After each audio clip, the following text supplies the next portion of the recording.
did we confirm, do we have Trustee Ricketts on as well? Yes, we do. We do? Okay.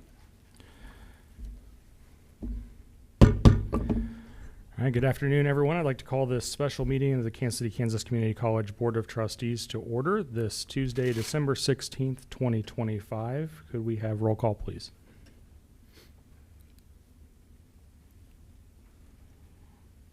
Trustee Ash. Here. Trustee Criswell. Here. Trustee Gilstrap. Here. Trustee Gilstrap. Here. Trustee Hoskins Sutton.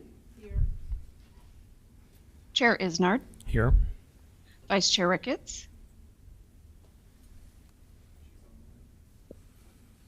Trustee Scruggs, on through you. Here. All right, sounds like we've got a little technical difficulty with mics, but I do believe we've had everyone accounted for. So at this time, I would announce that for the special meeting, we have one executive session. I would call for a motion to enter executive session to discuss personnel matters of non-elected personnel with possible action to follow an open session for a 10-minute duration. Open session will take place in the Upper Jewel Lounge and in the virtual meeting room. So move. Second. We have a motion and a second. All in favor? Aye. Aye. Any Aye. opposed? Motion carries.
All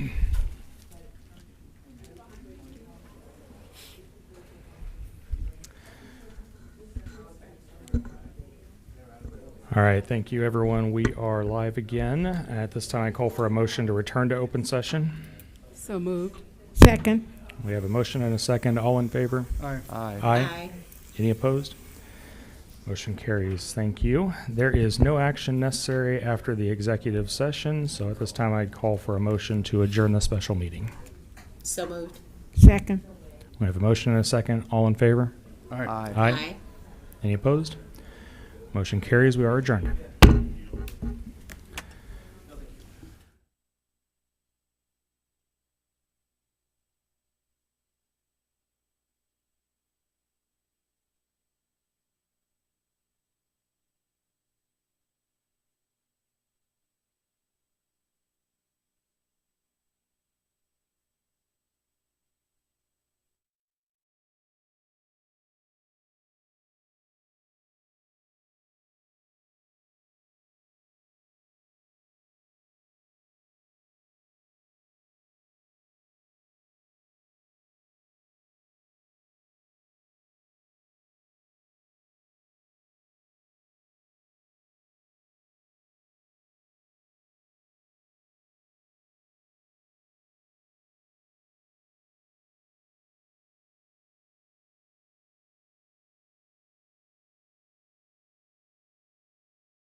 Good evening, everyone. I'd like to call this meeting of the Kansas City, Kansas Community College Board of Trustees to order this Tuesday, December 16th, 2025. We'll begin with the Pledge of Allegiance, which will be led this evening by Trustee Criswell. Pledge of allegiance to the flag of the United States of America and to the republic for which it stands, one nation, under God, indivisible, with liberty and justice for all.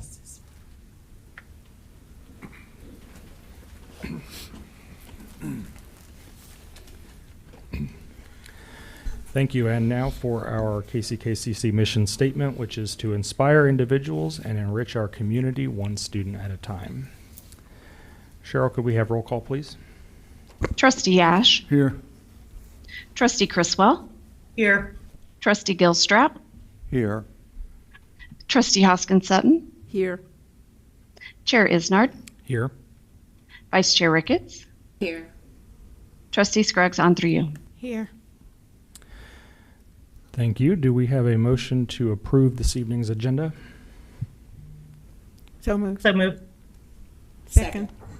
We have a motion and a second. All in favor? Aye. Any opposed? The motion carries. Thank you. Next, I'd invite the presentation of the Student Alumni Success, Miss Emily Lopez, Kansas City, Kansas Community College electrical technology student.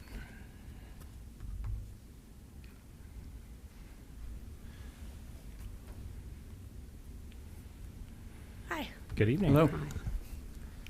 Oh man, I'm on camera.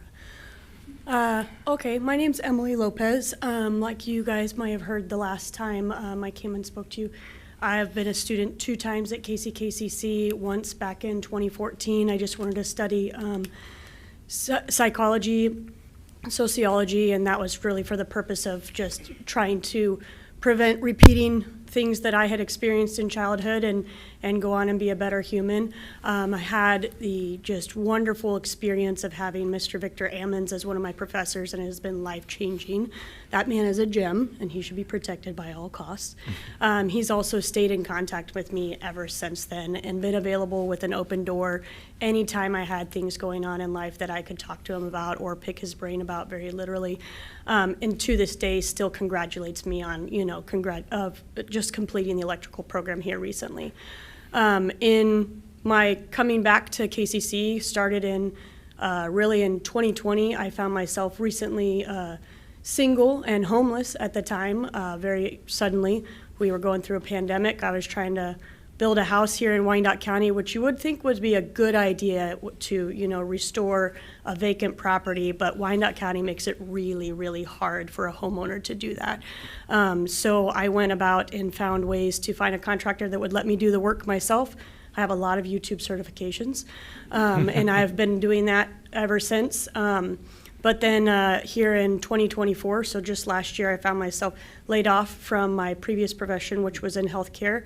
I love this term that I heard from a speaker at KC Chamber that was a DEI speaker. Her name was Farsana Nayani.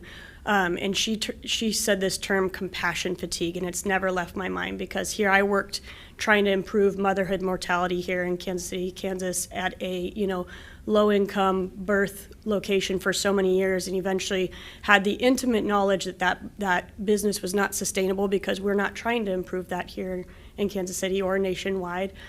So I had the choice to stay in it and find a new place to work, being that company was completely closed and couldn't stay open, or to switch gears. And due to that compassion fatigue, I'll say, I kind of switched gears and I enrolled in KCKCC in electrical.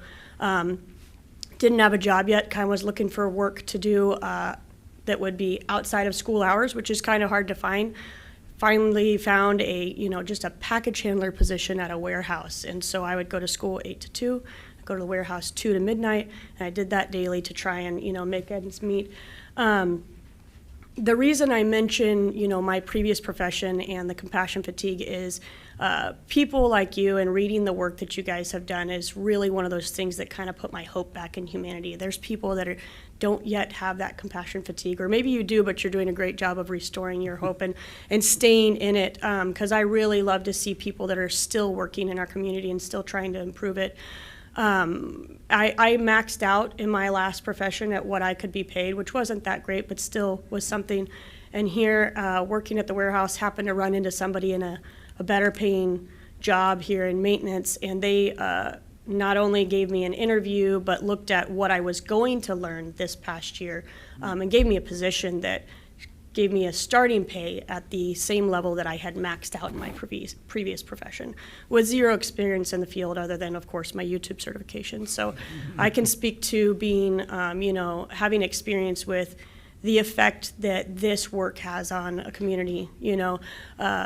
I worked very hard to get to this point, but it took about every bit of resilience that I had in me to get through this year, and I recently have completed the program. Very proud to say that. Thank you. But like I said, it's been extremely difficult, and even hearing you all at the last meeting, just kind of restored that energy to keep going and to come back and put more energy back into the community. So that's it. I'd like to say, I think the board as a whole are very proud of you. You go, girl. Thank you. Appreciate it. Yes, very inspiring. Thank you. I think others may have a. Sure.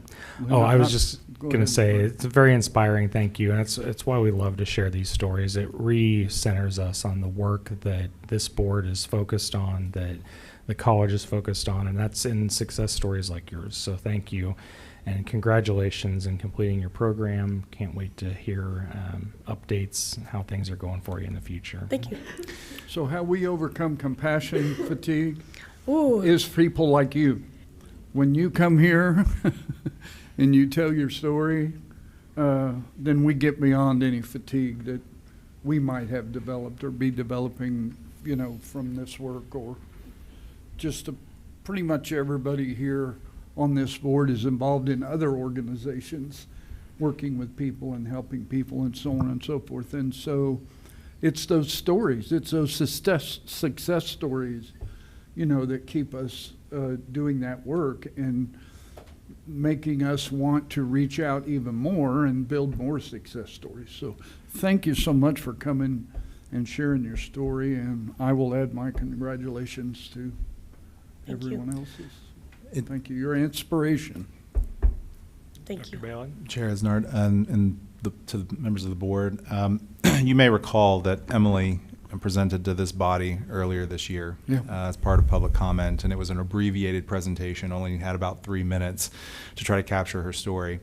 As she was headed out to the parking lot, I ran after her, tapped her on the shoulder, and said, "I'd love to learn more about your story." Yeah. We eventually met, and she shared about the pivot that she was making within her career, the abrupt transition she had to make, the fact that she was homeless. What she didn't mention this evening, she has 5 kids, and was building 6 kids. Oh, yeah. 6 kids. And was building a house, teaching herself how to try to build that house, worked with a contractor, and on top of all of that, enrolled here at KCKCC.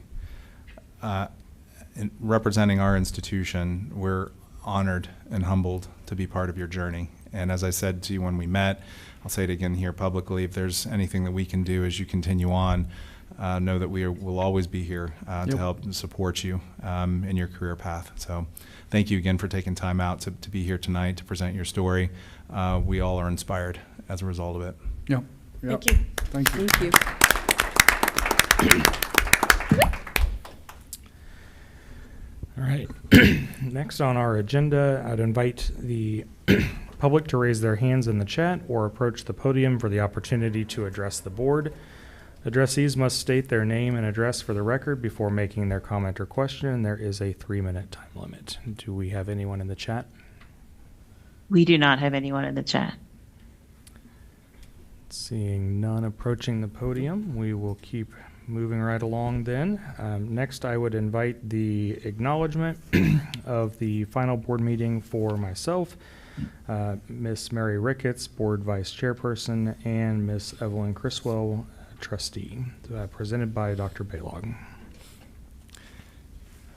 Evelyn, Mary, and Brad, on behalf of President Mosier and the entire college community, I express my heartfelt thanks and appreciation for your service as trustees these past several years. All three of you exhibited the very best leadership in your own unique ways as trustees of this college. Evelyn, as a trustee, you saw the landscape of higher education in America and of this college change forever. You hired a visionary president who brought his penchant for art and color and strength in building to fundamentally change the face of the college. You helped lead the college through the COVID-19 pandemic, facing the immense challenges it presented. The pandemic forced us to rapidly shift in our instruction and service to students, and we would not have been able to make those shifts without the leadership of a strong and compassionate board. In your time as trustee, we opened the college's first residence hall, one that rivals all others across the country. Safe and affordable housing, once a barrier for our students, is now available on our campus and contributes to an optimal living and learning experience enjoyed by many of our students. Mary, during your tenure as trustee, you brought professionalism to the board, leveraging your robust experience in the private sector and service on countless boards in our community, including the KCKCC Foundation Board. You also brought a great deal of community pride to the board. I don't know that we've ever seen Dot Proud proclaimed so boldly. You see the very best in us, in our community and this college. You are among the greatest champions for KCKCC. We are immensely grateful that you stepped into the arena of public service to help lead our college into the future when we needed your vision, passion, and historical perspective. You contributed meaningfully to the momentum we've garnered over the past several years as a volunteer and as a trustee, helping others see what's possible for our community and the role the college serves as an economic and workforce engine. Brad, during your tenure as trustee, you've seen great transition in the composition of the board. With that transition came a need for steady, sound leadership, for continuity. You provide an exemplary example for our newest board members in your understanding of the immense role you've each been elected to and what that entails. We're in a much stronger position as a board across our college because of your vision, your courage, and unwavering support as trustee, most recently as our chair. And all three of you have contributed much to the design, fundraising, the promotion, and construction of the new KCK Community Education, Health, and Wellness Center. As the building rises from the earth at the corner of 7th and State, we all feel a sense of pride in our college and its leadership in meeting the needs of our residents and catalyzing a renaissance in downtown KCK. We thank you all for your vision, your belief, and your trust in us and your steadfast service. You will be missed.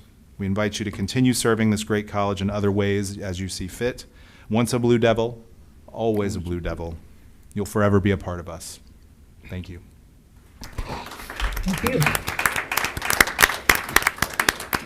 Well, thank you very much, Dr. Baylog, and I would open it to Mary and Evelyn if you have any comments that you'd like to make. Well, I'll go ahead and start. Gosh, what a ride. I can't believe it's almost over, but it has been my pleasure and my honor to serve as a board member and to participate in just the evolution of this county and specifically of the college.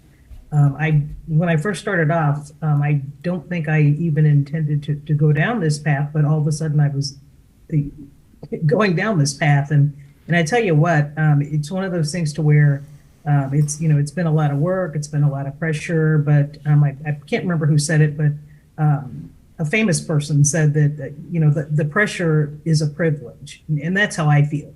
I've absolutely been honored to participate in this journey. So I want to thank all of the board members, the KCKCC leadership team, faculty, staff, and also the community for the opportunity.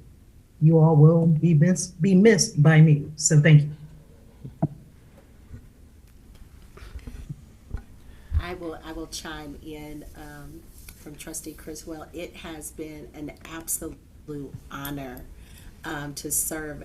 And thank you for the shout out for the years on the foundation. I was sitting here, I'm in the hospital with my mom, and yes, she's doing pretty good. But I did want to miss my last board meeting with you all. But it has been wonderful serving the college, including the years on the foundation board. And as I told Dr. Mosier, you don't get rid of me that easily. So expect to see this shining face wherever I can support and wherever I could be of assistance. I will be there. This is still my community college. I am still a Blue Devil. And I look forward to serving in any way I can to continue the great work that the college is doing. Thank you for the opportunity. Thank you, and thank you to Dr. Baylog for the kind words. I appreciate it. As I come to my final meeting after 4 years on the board, I've been thinking a lot about why this work matters and why KCKCC matters so deeply to this community. Community colleges sit at a unique intersection. We are about opportunity, access, upward mobility. We're about workforce development that meets the real needs in real time, and about student success that changes not just individual lives, but entire families. During my time on this board, I've seen KCKCC live out that mission every day with intention, with care, with a clear eye towards the future. I want to begin with gratitude to my fellow board members. It's been an honor to serve alongside you. You bring thoughtfulness, healthy debate, and shared commitment to doing what is right for our students and for Wyandotte County. Governance is not always easy work, but it's important work, and I'm proud of how seriously this board takes its responsibility. To our administration, thank you for your leadership, your transparency, your steady focus on long-term impact. To our faculty and staff, you are the heart of this institution. Your dedication to students, often in ways that never make it into reports or agendas, is what makes KCKCC so special. Student success here is not accidental. It's the result of people who care deeply and show up every day with purpose. One constant throughout my entire term has been the vision for the new downtown campus. It has represented more than just a building. It represents access, economic development, and a statement of belief in this community's future. I may be stepping off the board, but make no mistake, I fully expect to be back at that ribbon cutting and cannot wait to see that vision fully realized. As I leave, my charge to this board is simple: stay anchored in the mission, please. Keep students at the center of every decision. Continue to strengthen the connection between education and workforce opportunity. And never underestimate the role this institution plays in shaping the future of our community. While my service on the board may be coming to an end, my support for KCKCC is not. I will remain an advocate, a partner, and a believer in the work that you do. Thank you for the trust that you've placed in me and for the opportunity to serve, and for 4 very meaningful years. It's truly been an honor. Thank you.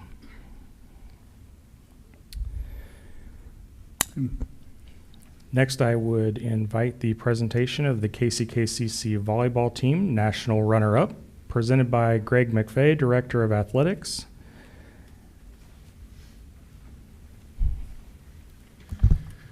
That's a tough act to follow, I'll be honest with you. But I'm going to go ahead.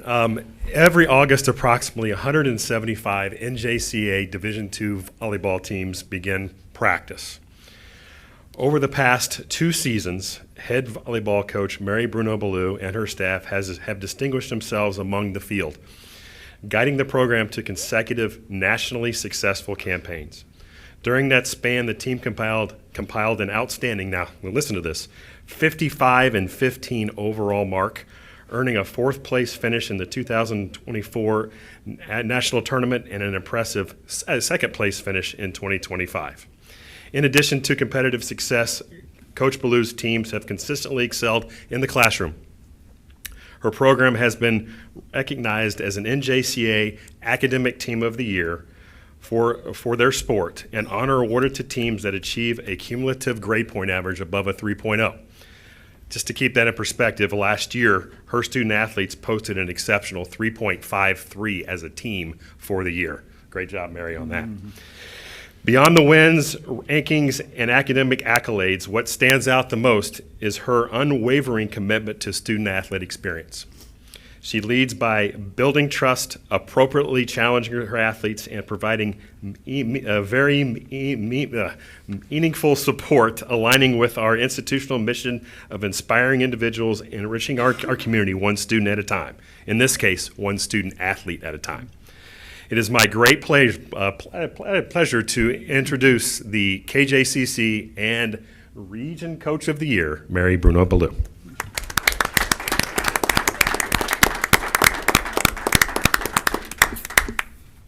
Not that tall. Members of the board and college leadership, first of all, thank you for having us here. I want to tell you a little bit about what made this opportunity and this team so special for KCK. So this year was a milestone for our program. We finished the season 27-6, won the Jayhawk Conference for the first time in 25 years, and entered postseason as the top seed in our region. Those achievements were the result of consistency, belief, and a group of student athletes who are committed to doing things the right way every single day. This team didn't just chase goals, they earned them, carrying us all the way to the national stage, where we finished as the NJCAA Division II national runners-up, second best team in the nation, standing toe-to-toe with some of the best teams in the country and proving that KCKCC belongs on the biggest stage in volleyball and in college athletics. With the result, that is something we're incredibly proud of. What stood out was how this team competed with confidence, resilience, and a pride in representing our school. Our players were also recognized for their performances throughout the season.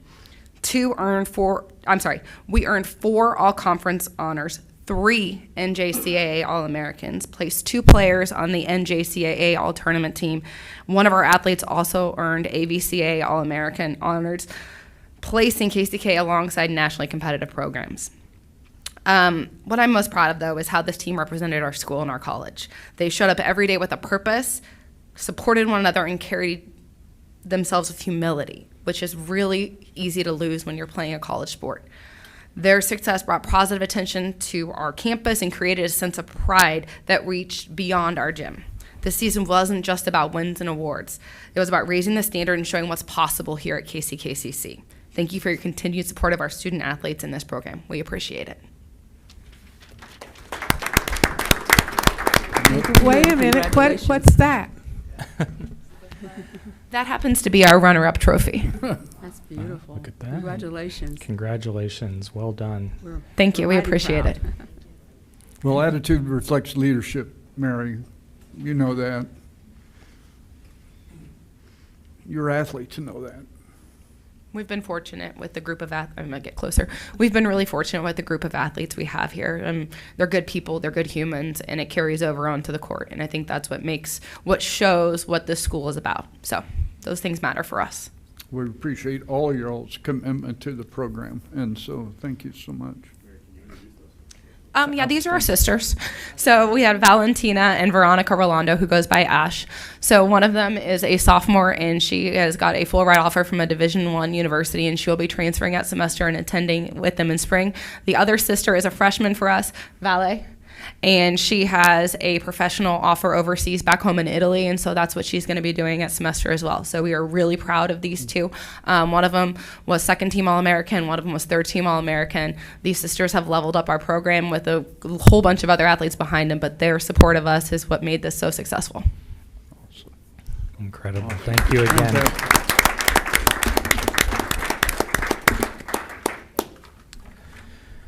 Wow. All right. Outstanding. Next on our agenda, but not nearly as inspiring, is the fiscal year 2025 draft annual audit and financial compliance reports presented by Novak Burks. I just want you to know, Bill, I'm inspired by the audit, okay? All right? Listen, all that's a tough act to follow, but I guess my only response would be it's hard to do all this if you don't have the money. So we're going to talk about that for a minute, right? Okay. So just a couple points of order. Today we just laid a draft audit report in front of you This audit report was submitted to the Finance Committee last week for review. The reason we laid a paper copy in front of yours is typically when we go through the review process along with your staff, there's a couple minor changes in there. So when we're voting tonight, it's going to be on this draft. And there's a few language and formatting and different things that occur throughout that process. In your packet, there's also a compliance report, which I'm going to speak to as well a little bit tonight. There are no changes from what was presented to the Finance Committee on that document. So this evening, just as a way of introduction, my name is Bill Miller. I'm the chairman and CEO of Novak Burks, an accounting firm based here in Kansas City. I'm a licensed CPA in Kansas and Missouri. We have offices in Independence, Kansas City, Missouri, and Lenexa, Kansas. And I'm joined today by Matt Regan. Matt was part of our audit team along with Elizabeth Little and Rick Swearingen. Rick generally presents with me tonight, but unfortunately he had some surgery a week or so ago, and so he's not out and about, but he did handle the presentation in front of the Finance Committee. As I go through this, if there are any questions, I would encourage anyone to raise a hand. Again, I'm not going to spend a lot of time going through the numbers, but I would note our audit is a GAAP-based audit. The opinion is a clean opinion. We've had good reports from the college for a long time. I would say 6 or 8 years since we've kind of, maybe longer than that. They've always been clean, but your financials have improved over time, and your staff's ability to produce financials has improved over time. Yeah. This is a more challenging year to conduct an audit for two reasons. First of all, we've got a major construction project called the downtown campus, which those are sort of moving parts. And if you'll remember, your year end is at 6:30, and that's sort of in the middle of that whole process. Secondly, there are some ARPA dollars, which are federal funds that require federal fund testing. Oh. That in and of itself isn't problematic. The problem really arose because the federal government didn't issue a compliance supplement or the testing document that we use to test against for those ARPA funds, and in a final form until November 26, just last month. It got delayed because of the shutdown and some other things. So we're really happy to be here tonight in a form where we can kind of move this product forward. With that, I'm going to go to page 4. Your staff does a... Could I ask you what is a GAAP-based audit? Generally accepted accounting principles. Over here. Oh, I'm sorry. I didn't know if that was coming through. Generally accepted accounting principles. There are several bases of accounting that you can issue a report on. For instance, some school districts in Kansas use a cash basis. This is GAAP or a full accrual. So it's generally required in situations like this where you have debt that's traded on the municipal marketplace. Okay? Thank you. All right. Thank you for the question. On page 4, we have the management discussion and analysis. We call it MD&A. I think your staff did a really good job of developing the MD&A this year. This lays out sort of how you performed and where you ended the year in terms of their perspective of the financial statements. This dialogue is not part of our opinion. It's sort of their view of just as it's titled, the management discussion and analysis of the financial statements that are here. So that's going to be part of the published report. We always encourage that to be reviewed. I would then take you to your first real financial statement that we audit on page 11, which is the statement of net position. Give everybody a moment to get there, and you'll see you ended the year with $204 million of assets. That sounds like a really big number, but there's a lot of construction that's going on through these numbers. You have seen some growth over the last, I'll call it 4 or 5 years. That's really driven by new housing, the downtown campus, the tech center, you might recall. So there's been a real growth in investment in the capital assets that the college owns. Mm-hmm. There aren't a lot of changes if you look at the current assets at $107 million. Those are the day-to-day funds that it takes to run this facility. They're pretty consistent with last year. You'll note that the big changes really are on the non-current balances. If we go to the next page on page 12, which is the liability section, again, the liabilities have stayed relatively consistent year over year on both the current and on the total liabilities, and that's largely because most of the funds that were arranged for the downtown campus were raised previously, and they were already on the books and records. Right. Okay? The total net position, which we often refer to as equity in our line of work, ended the year at $160 million, which was up about $19 million from the prior year. Again, the college continues to get stronger and stronger from a financial perspective. The page 13 is the College Foundation, and I remind the board each year that the College Foundation is a component unit of the college, and as a result, under GAAP, is required to be in the financial report that's produced. We've already presented that and approved that from the College Foundation Board, but that's in here for reporting purposes. Okay? These numbers are not, compared to your overall numbers, they're not big numbers, but they're important for the reader to understand the full strength of the college. On page 14, you'll see the statements of revenue and changes in net position. And essentially, you can look at these numbers and kind of see how your operating revenues, you'll note, are down a little bit from the prior year. Again, that other operating revenue is down, but you'll recall that some of the funds being raised for the downtown project, some of the grants that were available under COVID, some of the other state grants that were being funneled through to the college, we've seen this consistently through our other organizations. However, I would say that your increase in net position of $18 million on the third line from the bottom is a strong number. While that's not as strong as last year, I would still contend that's a good number for the college. You'll find that there is a statement of cash flow on page 17. There's a lot to go through on that page, but I think, again, you will find it's really the big numbers that are driven there are going on through the construction of the downtown campus and the other things that are going on, particularly related to just other investments the college is making.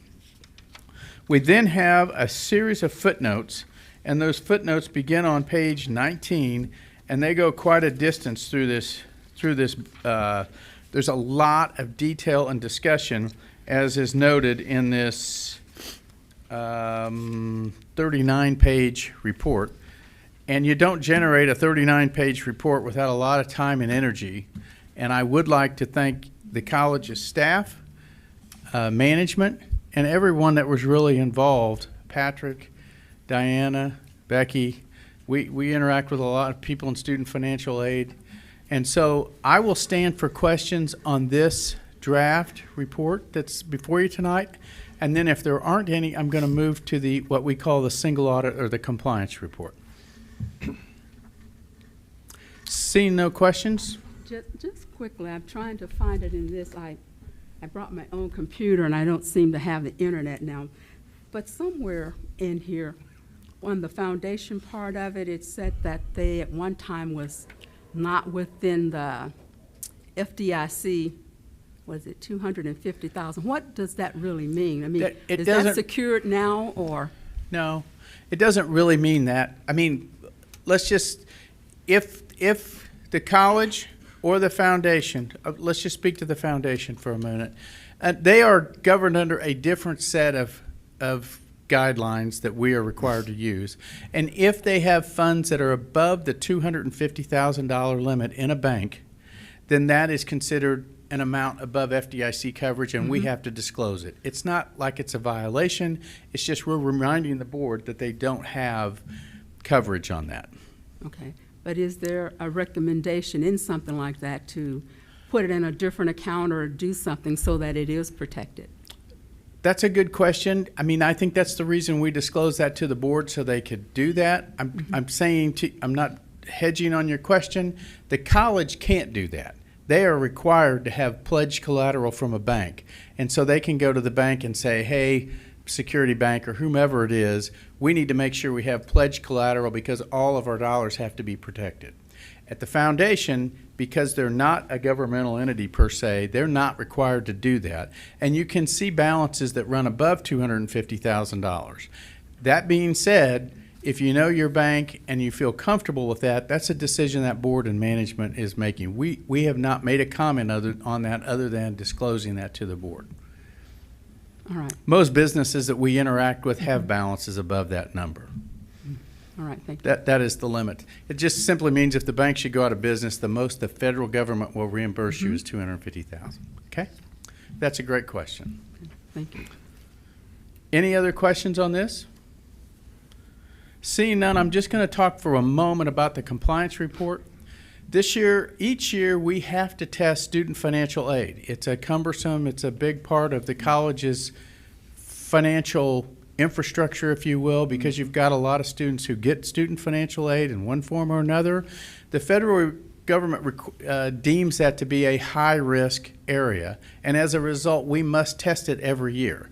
That's not because of this college, that's just across the country. Student financial aid is deemed, an auditor can select, oh, I'm going to test this year and I'm not going to test this next year. You can't do that on student financial aid. There's a few other ones that are like that, but student financial aid, we have tested each year. We continue to test it. There's a lot of compliance around that.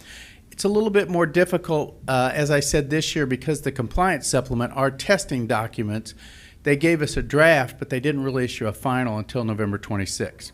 No issues. The ARPA funds this year were the first time they were also tested. So we had two major programs tested this year. I won't say that the ARPA funds are harder to test. I would say that we didn't have a lot of compliance supplement input until later in the process. So it took us a minute to kind of figure out how to navigate that. But I'm happy to report we didn't have reportable findings in either one of those. There is a ARPA issue that we need to share with you. There is a date certain that all the ARPA funds are required to be expended by, and I believe it's the end of next year. Yeah. And staff reports to us that we're certainly going to meet that deadline, but I would just remind the board it is a deadline. Yeah. So the last piece is the compliance supplement, not the compliance supplement, the compliance report is required to be submitted to the federal government through the FAAC program. It's an online process. We won't start that until we've gotten approval tonight, which we hope to get, and we would like to get that done before Christmas break. So we would appreciate action tonight. Secondly, the college has debt that is noted on the electronic municipal marketplace, and we file it's called an EMA form. We file an EMA form for the college. We've done that each year to remain compliant. That needs to be done by December 31st, and we will get that done for the college. Once this is finalized, we'll post up a copy, and people who have invested in your bonds can go out and read those public documents. With that, I'll stand for any questions that anyone may have. Did you separate, or I don't understand, the expenses for Leavenworth? We do not disaggregate the revenue and expenses by location. Now let me back up a little bit.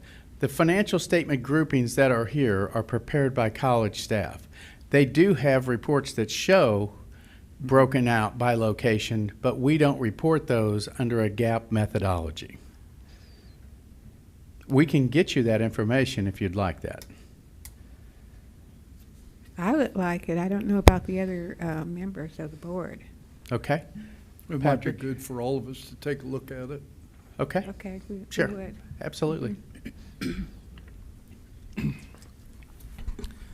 All right, any other questions, comments from the board? All right, hearing none, thank you very much. Appreciate the report. Thank you, And it Bill. looks like we've got action for this scheduled under new business later in the agenda. Okay. Thank All you right. very much. Thank you. Next on the agenda, I'd invite the presentation of the Higher Learning Commission Annual Update, presented by Mr. Jerry Pope, Vice President of Academic Affairs. Good evening. Good evening. Good evening. Chair Isnard, members of the board, I would like to briefly summarize the outcomes of two recent Higher Learning Commission site visits. One focused specifically on our prison education program at Lansing Correctional Facility, and the other a multi-location visit reviewing our additional instructional sites. Overall, these visits reflect positively on the institution's academic quality, oversight, and mission alignment, while also identifying a small number of required actions that we are already addressing. The first visit was an additional location confirmation visit for our Pell-eligible prison education program at Lansing Correctional Facility. It was conducted on November 4th, 2025. The review focused on whether the program is offered as approved, whether appropriate instructional and student support resources are in place, and whether oversight and assessment are equivalent to those on the main campus. The reviewer confirmed that the program is operating exactly as approved.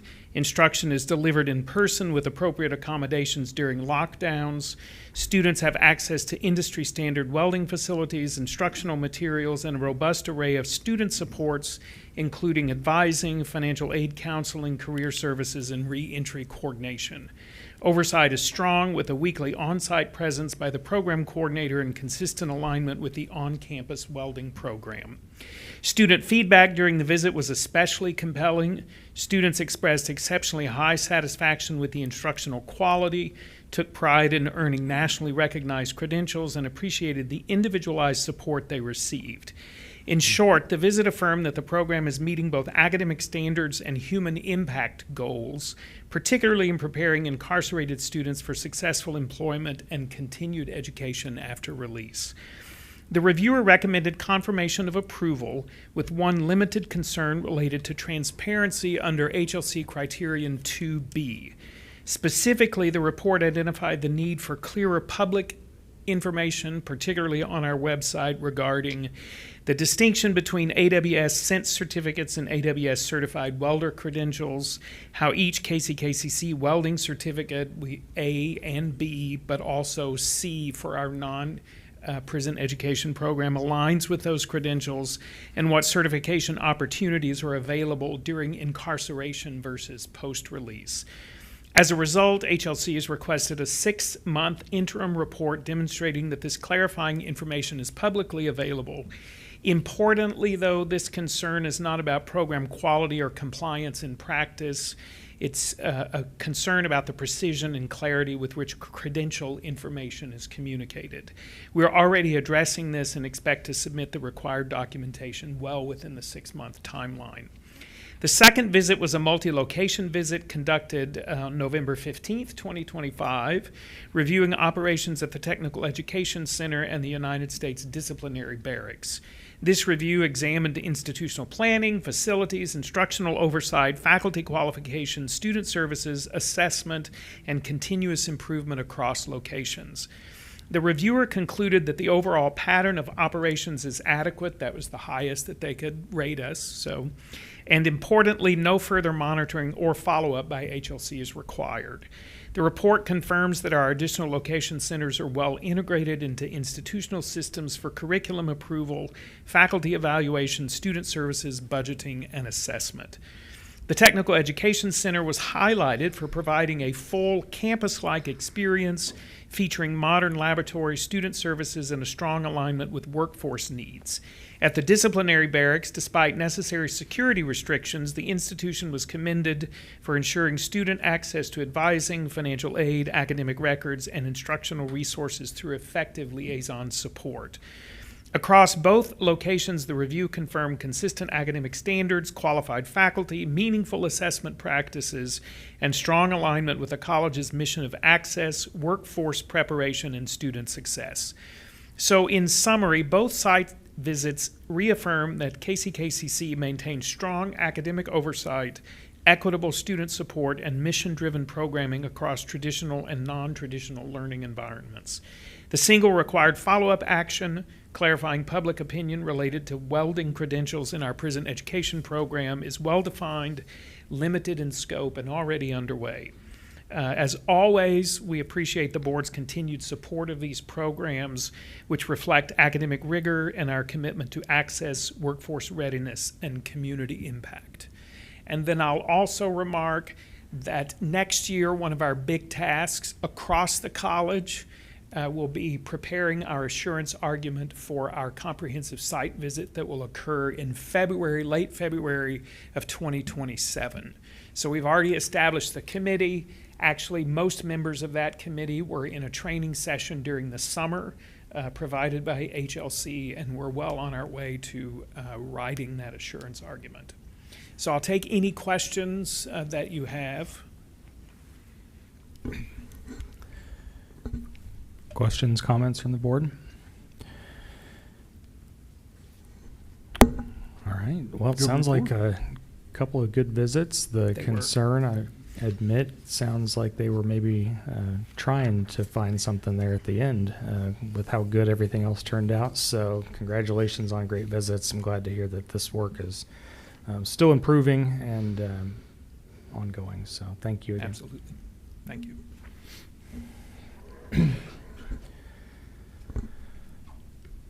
Next on our agenda is communications, for which we had none scheduled this evening, so we'll move right into board committee reports.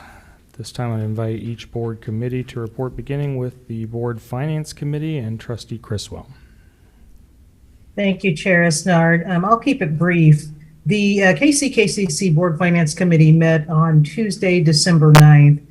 We, of course, reviewed the, the consent agenda items B and C, as well as the normal November financial summary and financial board reports. General statement that I tend to make during my presentation of this material is that the college does continue to manage the resources that it has. And that's something that we've done for years now. So it may sound a little boring, but it's true, and I love saying it. One thing I wanted to point out, and this is something that this is something that will be addressed a little bit later on, but by Dr. Schulte, of course. But, even though state funding is down, due to our current climate and such, the college still has managed to manage the financials appropriately, correctly, and effectively, in order to meet some of the shortfalls that we may have that are not under our control. So, just really a pat on the back to the entire staff, faculty, executive leadership team, and folks on the finance team, because finance it's not easy. What do they say? Math is hard. And they have continued to flourish and shine and really keep us where we need to be when it comes to financial stewardship. So I just want to say thank you to all of you for that. And that concludes my report, unless there are any questions. Well, thank you, Trustee Criswell. And I'll echo, I didn't say it after the audit report, but, and I say it every year, I know personally what it takes to achieve clean audits year after year. It's not easy work. It takes a passion for compliance and good financial sense and management and stewardship of those taxpayer dollars. And this college continues to show that they can be trusted with the people's money and in service of the mission that they're charged with. So thank you, Trustee Criswell. And do we have a motion to accept the report, please? So moved. Second. I have a motion and a second. All in favor? Aye. Aye. Aye. Any opposed? Motion carries. Thank you. Next, we have the Board Policy Committee with Trustee Hoskins Sutton. Thank you, Chair. We will have a policy to be approved later on. That concludes my report. Okay, thank you. Do we have a motion to accept the report, please? So moved. So moved. Second. We've got a motion and a second. All in favor? Aye. Aye. Aye. Any opposed? Motion carries. Next, the Board Community Engagement Committee with Vice Chair Ricketts. Well, good evening, everyone. Our Community Engagement Committee did meet last week, including our community members. We had a great discussion, great session. What we did in that meeting was review the entire heat report that I had my team create from all of the comments and responses that we have received in our surveys that we did in October. And those reports were also shared with Trustee Ash and our marketing director that's on the team with us as well. Chair Isnard and President Mosier have them. And of course, the committee is excited to continue to work with whoever the new chair will be for the community engagement. And that concludes my report. Thank you, Vice Chair Ricketts. Any questions, comments from the board? Hearing none, do we have a motion to accept the report, please? So moved. Second. We have a motion and a second. All in favor? Aye. Aye. Any opposed? Motion carries.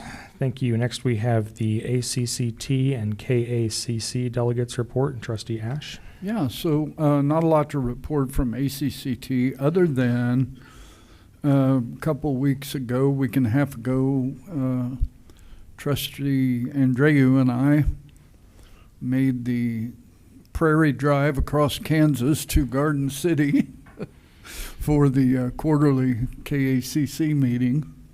And we were privileged to have Ji Hang Ling, who is the executive director of the ACCT, attend from Washington. He actually found Garden City from Washington. It was pretty incredible. But anyway, I think he was impressed even. So we heard a report from him and update. Everything is, of course, gearing up for the National Legislative Summit from February 8th through 11th, 2026 in Washington, D.C. And at this point, I know that Trustee Sutton and I will be attending that conference, and I believe President Mosier is planning to be back and be well and be able to attend. And beyond that, I don't really know. We still have a little bit of time for that, but Have we reached out to the new trustees, because it isn't always a new trustee training, but this time there's one. And it would be good, since we have three, even if they can't go, that it's offered to them in time, so that if they wanted to go, that they could go, because that's I can speak to good that training. briefly. That I did have that conversation with Dr. Mosier, that the opportunity to travel to that conference has been offered. I don't have confirmation about who's accepted yet, so someone might be and able I to know have that Cheryl and I had some conversations. She was going to be reaching out to them. So You didn't get it? as of yet, I don't know if any of them have heard anything about it, but yeah, we're working on that, Linda. So yes. But for the KACC quarterly meeting, it was interesting. We heard from some of the candidates who are going to be in the race for governor in 2026, and in addition to that, we heard from a couple of the legislators that are in the western Kansas area, the Garden City area, one or two from the House of Representatives and one or two senators as well, talking about the upcoming 2026 legislative session. I think it's going to be a pretty interesting session in Topeka this coming year. And so we also worked on our legislative agenda for the community colleges for the state legislature when they convene in January. And I just want to let all the trustees know, including the trustee-elects, I forwarded the summary and review of the meeting. Heather Morgan sent that out recently, and today I forwarded that on to all of you and all of the trustee-elects to look at and see if anybody had any questions or comments. There's some really great information in there, and I'm just going to talk about a couple of them. There is a graphic map of the state of Kansas showing the individual counties and listing the dollar amount of per capita tax. So that's pretty interesting document, and you can look and see how we compare in Wyandotte County with some of the other counties, and particularly the counties that have community colleges, and those counties have been highlighted on that map so you can readily identify them. Another one is tax information. It's in a chart form, okay, and it has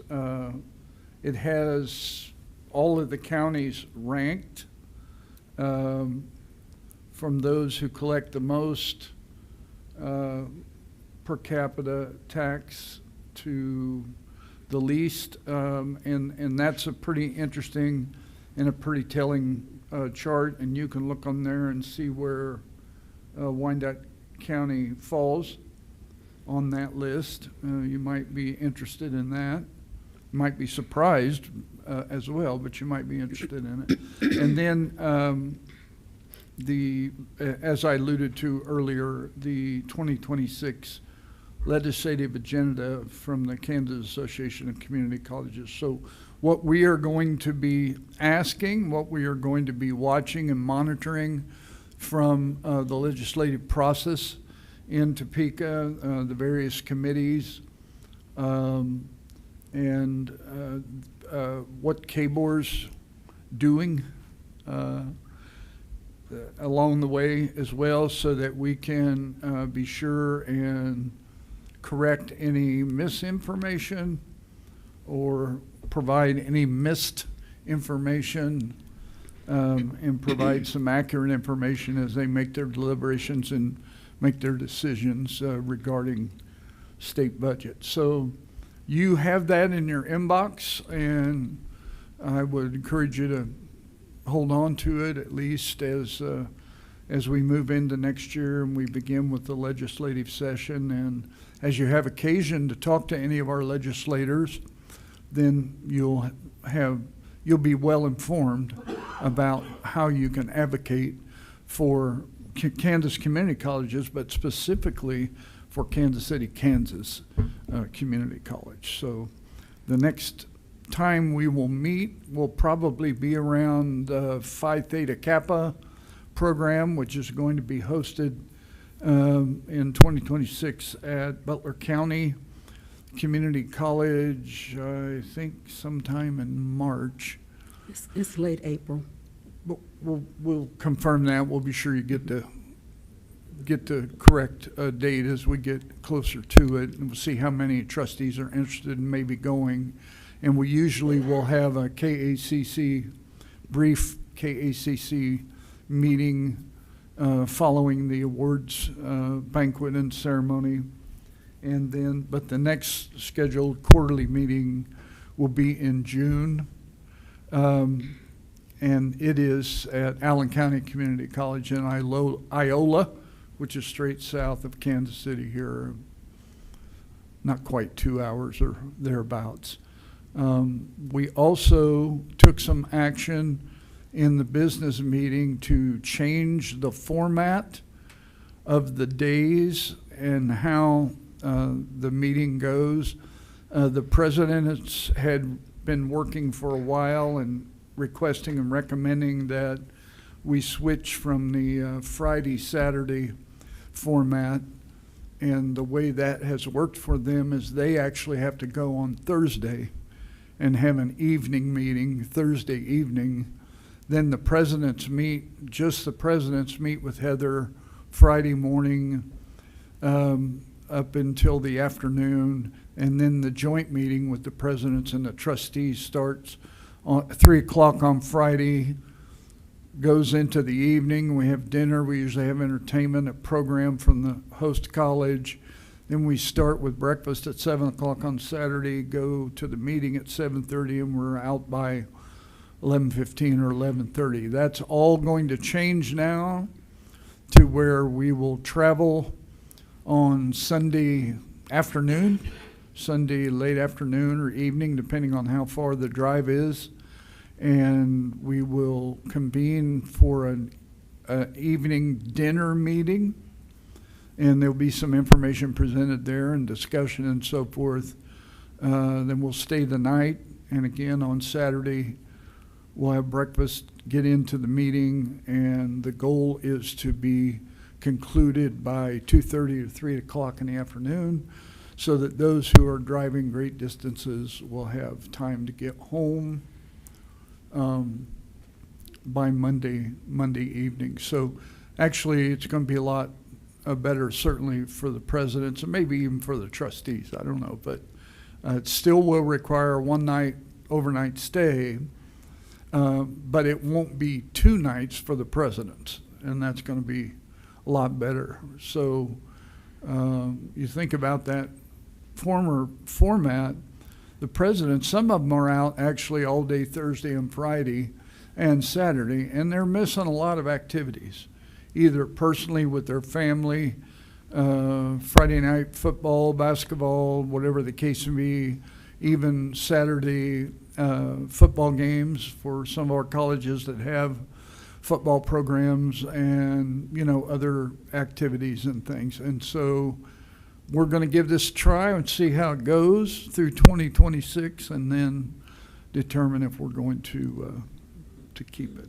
So that's my report. Let me know if you have questions about any of that stuff that I forwarded to you. I just have another, I don't know why my throat is like this, excuse me, I'm sounding kind of groggy. I just had another question about the National Legislative Summit that we go to in February. Mm-hmm. I didn't hear any mention. Are we going to try to see our legislators again this time? Oh, yeah. Are you going? I didn't hear your name mentioned. Oh, yeah. And do we have a student going? Because that's usually a highlight, to have a student go and see that whole process. Yeah, that whole format remains the same. We're gonna track it just like we have been doing for the last several years. I know with the change, though, in the student senate here, do we have a student that's going to probably go or not? Yes. Yeah, We- did. oh. I don't know who, but Okay. I'm sure Dr. Mosier will, or Dr. Balog, have you been engaged or involved with that ask? We'll make sure that they're aware. Yeah. And able to attend. To your point, Trustee Hoskins Sutton, anytime we meet with our congressional members, they would always rather hear from our students, and so we'll make Just like sure that we they heard have the tonight. information. They are navigating that sort of transition Yeah. in their leadership, so we'll make sure that they receive word. I'm looking over to Vice President Stroman to make sure that they have that information. I will share that Cheryl is generally on top of this, Yeah. and yeah. making sure that everybody's aware. We've also got invitations out to congressional members' offices, also to federal agencies, with the hope that we can meet with some of them, representatives from, I hope it's Department of Labor again this year, but good. yeah, we're Good. extending invitations to those offices. So yeah, we'd love to have great representation there and have a very productive trip. Okay, thank you. I would like to add something to the Garden City Community College trip. I was impressed by how the community college was collaborating with a local four-year college so that the students could basically be enrolled in the community college and the four-year college for the 4 years and get a bachelor's degree, and all the credits that they got at the community college would count towards their graduation. And, you know, even as they progressed, they could still go back to the community college for whatever needs, whether it was counseling or look at the library or whatever. They were just enrolled in both schools for the whole time. And the other thing that happened was that Don was president, elected president of. Oh, yeah. Give the name for it. President of the KCKCC board of directors. Yeah. Oh, poor little you. Yeah, you were. Yeah. I thought you Left were going to that say out. you were. Thank you. I thought you were going to say you're so impressed with your driver going down there and back. But anyway, thank you. Yes, I'll be serving as a president for 2026 of the executive board for that organization. And he did have competition. that he We beat did. out the Yeah, we competition. actually had a runoff. We haven't Wow. had that in a number of years. Yeah, we actually had. But, it was a clean campaign, and there was no mudslinging, and no biting, no, no hair pulling. You pulled some mudslinging. Yeah. So, anyway. Okay. All right, Move thank on. you, Trustee Ash. Appreciate that, and for your willingness to serve on the KACCT board as well. Sure. Thank you. If there are no other questions or comments, do we have a motion to accept the report, please? So moved. Second. Second. We have a motion and a second. All in favor? Aye. Aye. Any opposed? Motion carries. That brings us to our consent agenda. At this time, I'd invite any questions or comments, or I would call for a motion to approve the consent agenda as presented.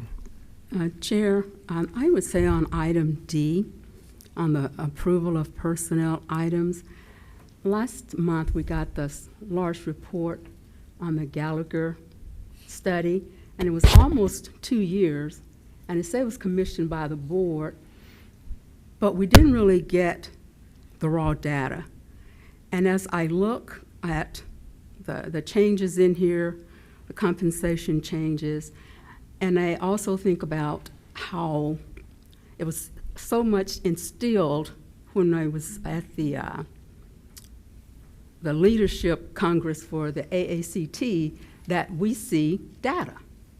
And I know, nothing against Dr. Schultze, we had a good overall report, but as trustees, and if we commissioned the study, I think we need to see at least I want to see the actual raw data on that. So with that being said, I will either not vote for the consent item D, or I will abstain. So I think we need to see that. And I was also thinking the new trustees, they're coming in, and we're right on the cusp of so much information here, and they can be lost without seeing that information. So I would like to see the actual raw data report. And I think all of the trustees would probably want to see it too. Well, I'm sure we can get the actual report sent out, because that's going to speak about specific positions and people potentially. It would probably be something that needed to be discussed individually and not at the open meeting. Like instead, we had the report that we got at the last meeting that was a little bit higher level, kind of aggregating all of that data, which it was very thorough. I heard lots of compliments after that presentation. Absolutely. So I know that no one's questioning the work that went into it, but I know that those details can be important. So I saw Dr. Baylog making some notes about that already. So we'll make sure that that can get out to you. Yeah. And the new trustees as well, because I think because it's compensation and it's a huge amount, and then the time that went into the study, that it may be something recurring, and if the new trustees have the foundation of it, then they can be brought up to speed more. That was another thing that was big too, is when you, at this conference, when you have new trustees, don't leave them in the dark. Bring them on with as much information as possible. Well, absolutely, and I think that one detail with that is we can't really send, again, because it's going to have position-specific and people-specific data until they're actually seated. So for that January meeting forward, they'll be able to be privy to all of that internal type data as well. So I would encourage this board to expect that that report would be available for them as well. And as to why, these decisions are being made now based on that study. One, the board did vote and approve the plan at the last meeting. It is a 2-year-long process that culminated after this board being involved in it for that long. So I'm confident that this board understands the details that we needed to in order to approve it at the last meeting. And while the new members who will be joining in January need to be brought up to speed on it, absolutely.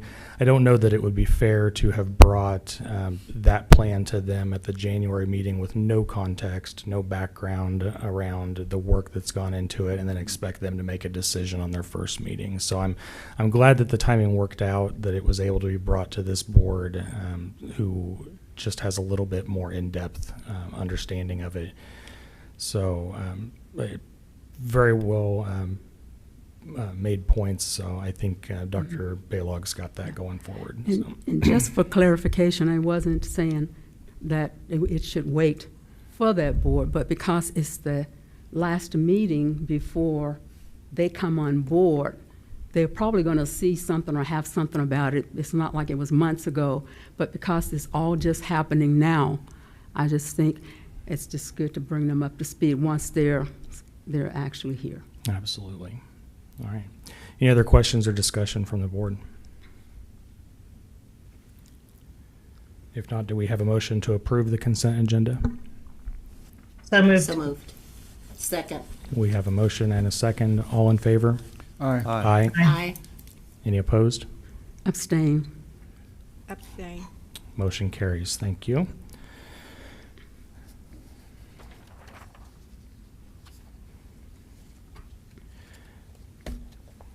Next on our agenda, we'll move into administration reports, beginning with the president's report. This evening brought to us by Dr. Baylog, Executive Vice President, on behalf of Dr. Mosher.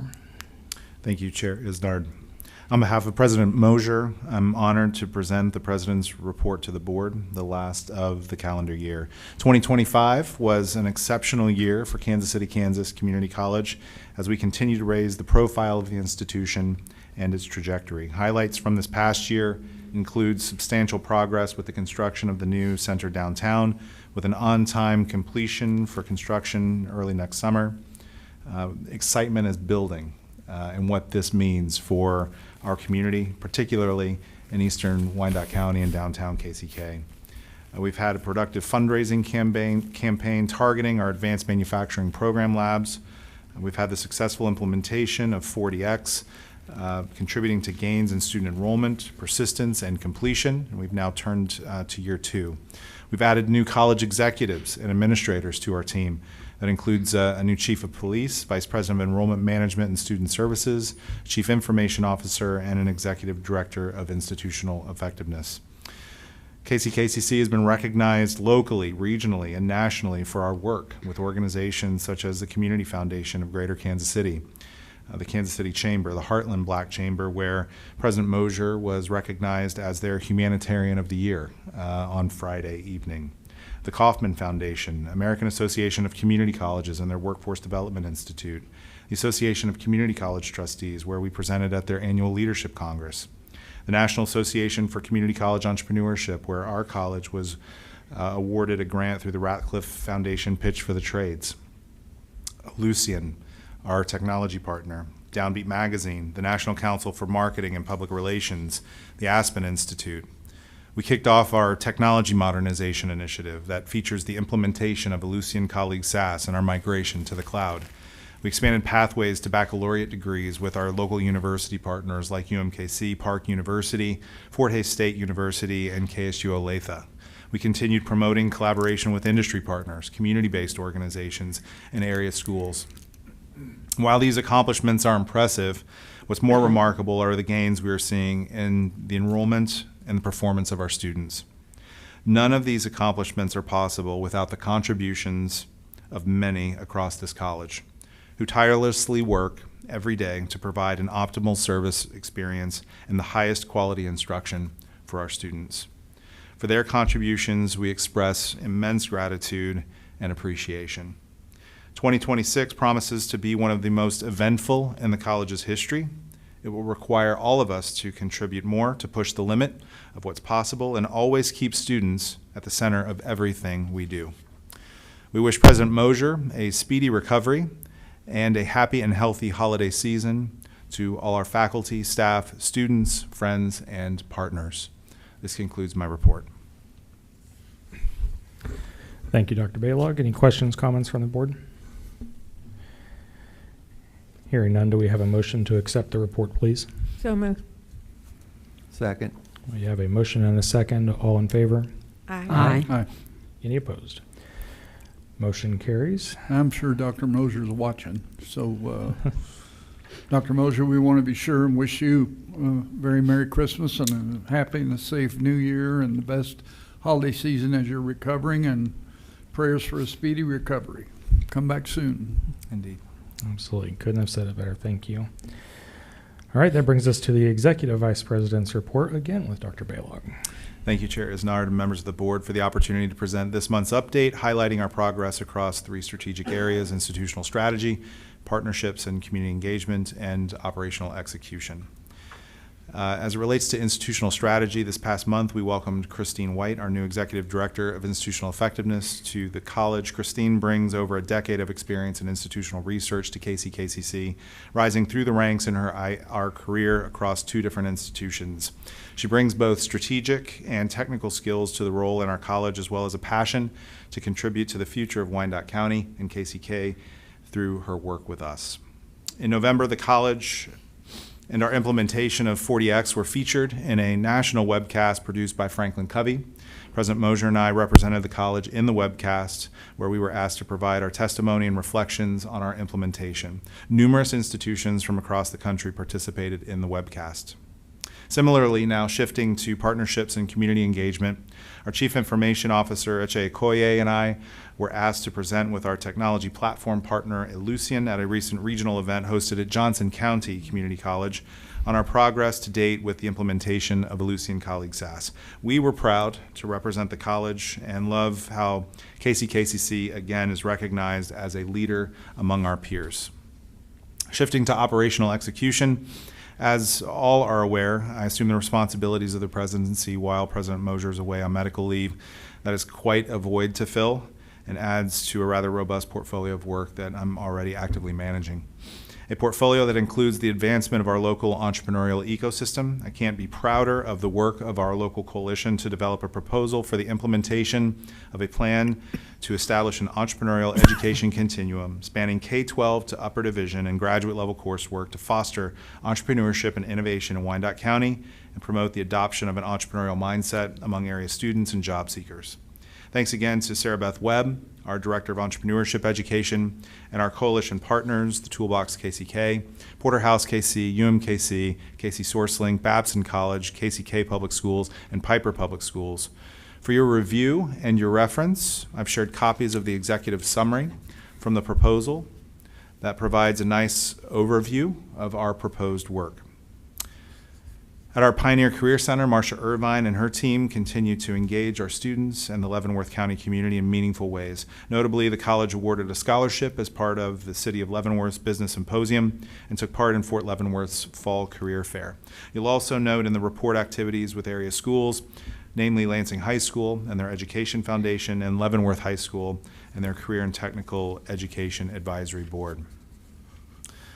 The foundation continues an impressive run towards its annual fundraising goal, already sitting at 95% of its annual goal. We continue to generate significant support for our advanced manufacturing campaign, with over $3.5 million raised and an additional $3 million pending. The foundation is hyper efficient in its operation, producing a 4-to-1 return on the college's investment in that team. We're immensely fortunate for the team that we have here at KCKCC. I'm so thankful for the men and women I come to work with here every day. I'm particularly grateful for everyone rallying while President Mosier is out. Everyone has stepped up, and it makes a huge difference. I wish everyone a happy holiday and ask that they please use the break to rest and enjoy time with their families. You have earned it, and will need you rested for an eventful 2026 ahead. This concludes my report. I welcome your questions. Thank you, Dr. Balog. Any questions, comments from the board? Hearing none, do we have a motion to accept the report, please? So moved. Second. Second. I have a motion and a second. All in favor? Aye. Aye. Any opposed? Motion carries. Next, we have the Vice President of Academic Affairs report with Mr. Pope. Good evening again. I've started in the last couple of months of kind of reporting on the academic affairs activities organized around our strategic plans. So I'm going to kind of continue that this month. For student success and learning, academic affairs demonstrated meaningful student engagement and achievement across instructional areas. The Undergraduate Research Symposium reached its highest participation to date, with 108 students presenting more than 80 projects representing multiple disciplines. This growth reflect strong faculty mentorship and increasing student interest in original research. Class-level assessment continues to reinforce improvement in teaching and learning. Enhanced tracking processes have been implemented, and faculty engagement remains strong as the semester draws to a close. In the arts, students were recognized both locally and nationally. Multiple KCKCC jazz students earned placements in national ensembles, and our groups will perform at the 2026 Jazz Education Network Conference in New Orleans. In career and technical education, students advanced hands-on skill development through construction, HVAC system installations, and other applied learning experiences that directly prepare them for the workforce. In nursing, graduating students reported significant gains in confidence, teamwork, critical thinking, and clinical readiness, an essential indicator of program quality and student preparation for licensure. Quality programs and services. Academic affairs continue to refine program excellence through innovation, collaboration, and responsiveness. The Institute for Teaching and Learning delivered regional programming on artificial intelligence and guided a faculty learning circle focused on the future of teaching in an AI-enabled environment. Online education services expanded Blackboard features to provide students with more timely feedback and support, which improves course engagement. Across divisions, faculty deepened community impact through scholarly and applied activities. Biology faculty and students contribute to ecosystem restoration efforts along the Kansas River and interdisciplinary collaborations, including documentary work with a recent graduate, highlight the academic richness of our programs. Adult education maintains strong performance outcomes, including high measurable skill gains, strong retention, and increased GED attainment both on campus and at Lansing Correctional Facility. The mobile testing unit further advanced equitable access to high-stakes assessment. Employee engagement and development. Employee development remained a central focus of this month's activity. Faculty across divisions collaborated through teaching circles, research mentorship, and cross-disciplinary programming. Nursing leadership continued professional advancement through the Organization for Associate Degree Nursing Leadership Institute, reinforcing national standards and enhancing instructional leadership for the program. These efforts reflect a culture of continued growth and shared responsibility for student learning and instructional quality. Then priority 4, community engagement and partnerships. KCKCC continued strengthening its regional workforce, arts and community connections. Workforce innovation partnered with the Wyandotte Economic Development Council, Kansas Manufacturing Solutions, and several local employers to provide high school and industry tours of the AET lab. These engagements broaden early exposure to high-demand careers and deepen employer confidence in KCKCC as a talent pipeline. A comprehensive workforce needs assessment is underway to identify new non-credit programs aligned with emerging industries. Additionally, a developing partnership with the Bank of Labor will support targeted upskilling and expanded career pathways. In the arts, KCKCC faculty and students have contributed to regional events such as the Impact Vocal Jazz Festival, which brings hundreds of participants to the campus, and high school portfolio days, which continue to strengthen recruitment into the college's creative programs. Adult and continuing education advanced community access through GED preparation and testing, kids on campus program development, and driver's education planning, each reinforcing the college's role as a community anchor for lifelong learning. So this December report reflects a month of meaningful progress across all all strategic priorities. Student achievement remains strong, program quality continues to advance, employees are engaging in purposeful development, and KCKCC's partnerships across the region continue to deepen. I would be pleased to answer any questions you may have.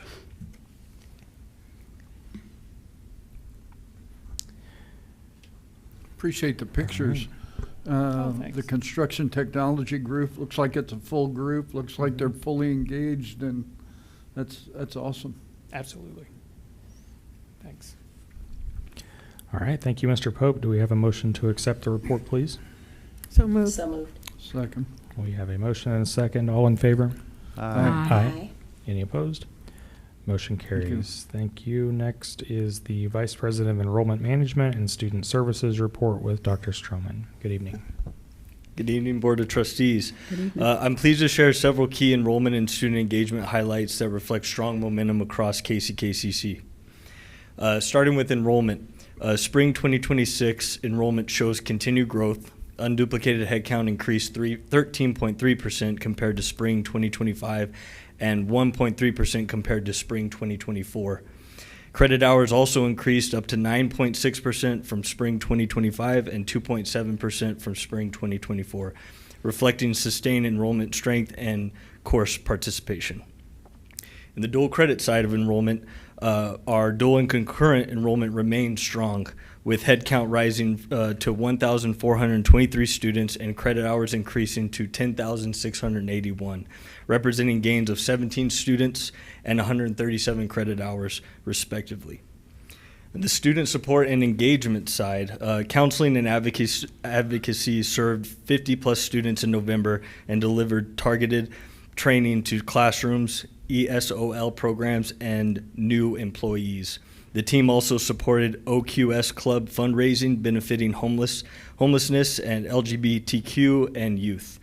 And the Military and Veterans Center hosted successful multi-day Veterans Week programming and secured a $2,500 donation from the Spencer Duncan Foundation to support veteran students. And I won't get too much into athletics because we just had that, but I'd like to share again, the volleyball team and their success, a historic national runner-up finish. The two players that earned the National All-Tournament team honors, and head coach Mary was named Midwest Region Coach of the Year, reaching her 300th career win. And lastly, in cultural and community programming, the Dia de los Muertos program engaged 73 participants, and the International Thanksgiving hosted over 47 students, supporting cultural connection and student belonging. And with that, I stand for any questions. Thank you, Dr. Stroman. Hearing none, do we have a motion to accept the report? So moved. Second. We have a motion and a second. All in favor? Aye. Aye. I wanted to hear about the Kansas City Chiefs.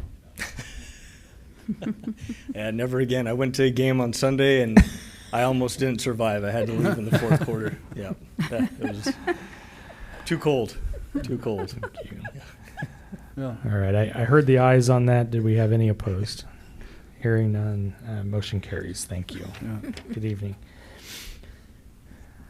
All right. Next, we have the Vice President of Finance and Operations report with Dr. Schulte.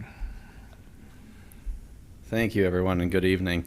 You heard earlier the audit report from Novak Burks finalized for fiscal year 24-25, which we will move for approval at the end of the meeting here. I do want to recognize, while she's here, Becky Barger is our controller. She is was paramount, and I know Becky's only been here. I don't remember when you started, Becky, how many months it's been. April.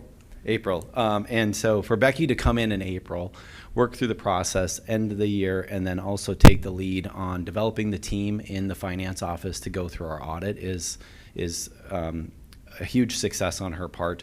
Coming in, being new to KCKCC, while she has accounting background, didn't have specific accounting background to what we do here as a community college in the way that we do it. But her partnership with Novak Burke at a previous institution lent itself to the success of this audit as we move forward. So once again, I know that Bill had recognized some of those. Becky is definitely a lead in relation to making that a complete success as we move forward. So just wanted to make sure to recognize Becky while she's here.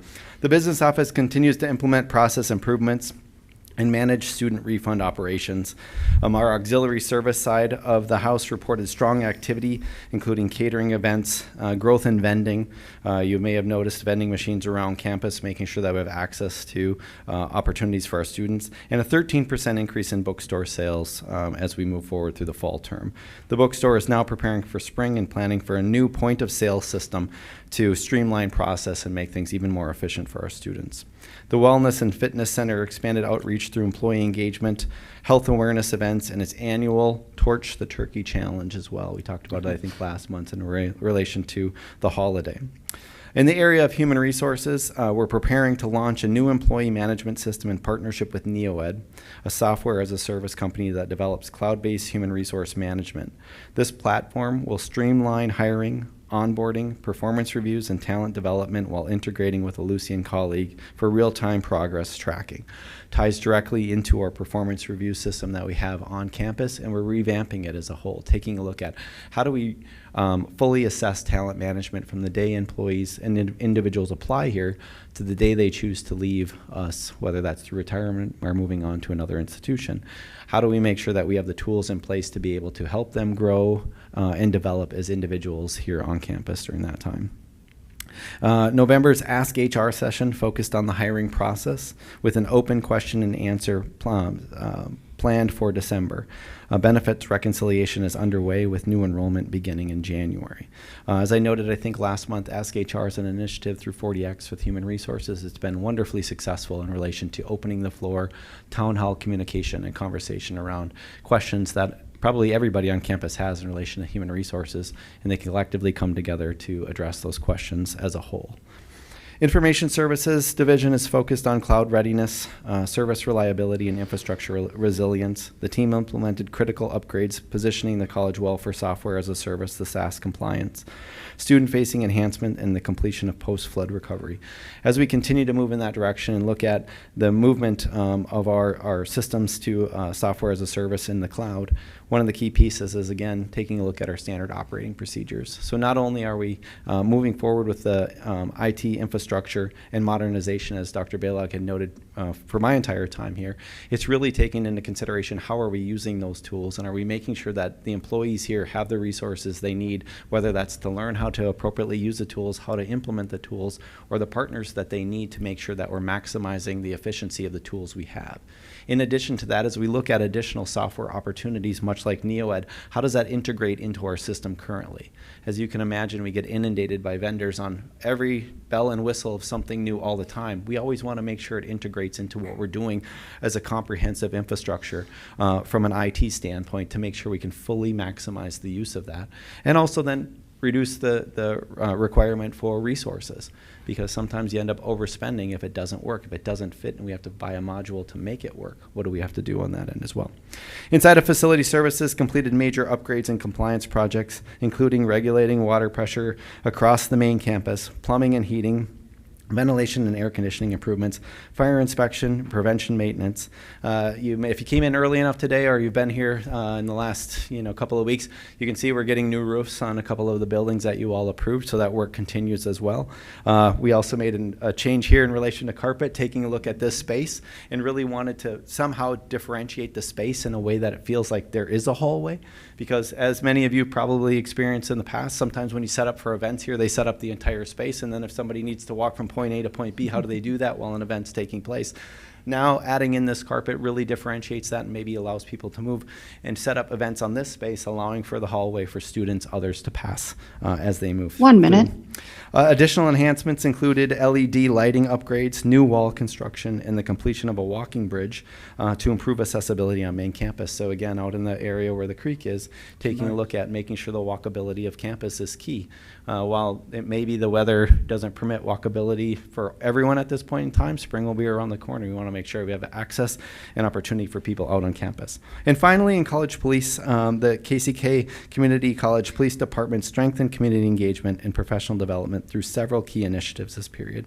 Officers participated in cultural and community events, including Dia de los Muertos celebrations, the Lenexa Police Department Marine Corps birthdays, and Toys for Tots kickoff in a Special Olympics of Kansas Victory Gala as well. I do want to promote and give a little shout out, because I think voting might go on this week. We have a door decorating contest. As you walked and we went to executive session, you may have saw some of the doors decorated.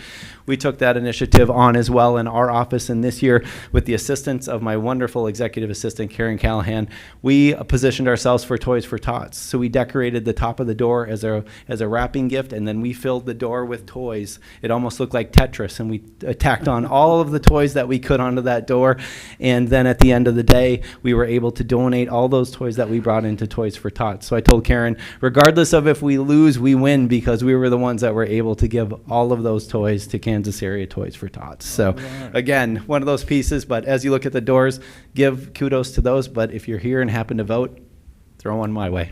With that, I conclude my report, and I'll stand for questions if you have them. I have one minor question, Yeah. Dr. Schulte. I was getting caught up with my reading after our finance meeting. Yeah. And I was looking at the November 2025 bill listings, page 26, and there was a greens fee amount for $6,048, but I don't know what that would be. I will have to go back and look in Greensby. I can get it to you specifically. Yep, we can note that and get that back to you, trustees. Okay, thank you No very problem much. at all. Absolutely. If you guys have questions like that, by all means, send them our way. We'll get you the detail on it specifically. Don't know it off the top of my head because we have so many things that process through, but certainly can do it in no time at all. It wasn't that I was wondering why I didn't get invited. I was just No problem at all. Yeah, but if there are specific questions like that, we're always happy to answer as you review the materials. You get a lot of materials, so by all means, send us a note. Let us know. Cheryl can assist you as well. Happy to answer those Thank questions. you and your staff. Yeah. No problem. All right. Thank you, Dr. Schulte, and thank you, Becky, and your team as well for the great audit results as well. Let's see here. Dr. Schulte, I'm sorry. I did have one more question. I forgot, took down a note here. So with the HRIS system. Yes. Can you tell us a little bit about the need there? So typically a lot of HR information system data is kept within the normal ERP system, the larger financial software for an organization. So in this case, what were the struggles we were facing that we need to separate that out? Yeah, well, this will tie directly into our ERP system. Right now, the way that we have it, it doesn't tie into Lucian with what we currently have. I mean, there's pieces and parts of it where we look at Recruit and other tools that we use, but all of them kind of are separate. We're trying to do exactly what you're saying, Trustee Isnard, is how do we integrate it in a way where it's comprehensive and ties into the system as a whole so that we can also utilize that data to report off of. Because as you can imagine, sometimes as we look at data reporting and go, well, I need some information from this system, some from this system, how do we make sure that we're capturing it all when we're looking at that as a whole? So our move towards NeoEd is exactly to that point. It ties directly into our Lucian system, our colleague system, and allows us to be able to use the enterprise system as a whole to be able to bring that. Right now, our performance reviews on campus are paper. They are done by human resources. Documents are sent out that are PDFs, and it's I think probably a 10-page PDF document that allows supervisors, and every single supervisor and every single employee fills out their self-evaluation, right? So I fill out my 10 pages of questions like, how do I communicate? What is my leadership style? All of those things I comment. I grade myself on them on three areas where it needs improvement, meets expectations, or exceeds expectation. So also kind of limits in some way ability to reference only a 3 scale. And then with that, then turn that into my supervisor who also does a similar one. And then we come together, we compare the two, we spend time looking at them side by side, and then also establish goals. So it's just become a very labor-intensive process. It's only done one time a year, and it's done, while people meet and talk often, I meet with my direct reports every single week. We're not filling out a document on behalf of that. I believe with our new system coming on board, we'll be able to go right in and be able to document some of those conversations as well. It's truly talent management from the very beginning. It's where I'm sitting with you or you're sitting with me. We're documenting my progress on the goals that I have established, and then using that documentation to build the foundation of the performance review 12 months of the year instead of it just being one point in time in the year. That is also true in relation to professional development opportunities. So it's not well, we want people to do professional development. We also say, here's opportunities to do it. And inside our system, there might even be opportunities where it's training videos, other things along those lines that people can take the time and go, I really think this customer service related video would be something of value to you. They can utilize the system, then watch the video, and then it basically gives them credit for that as well. So we're able then to truly help to develop the employee from very start to very finish.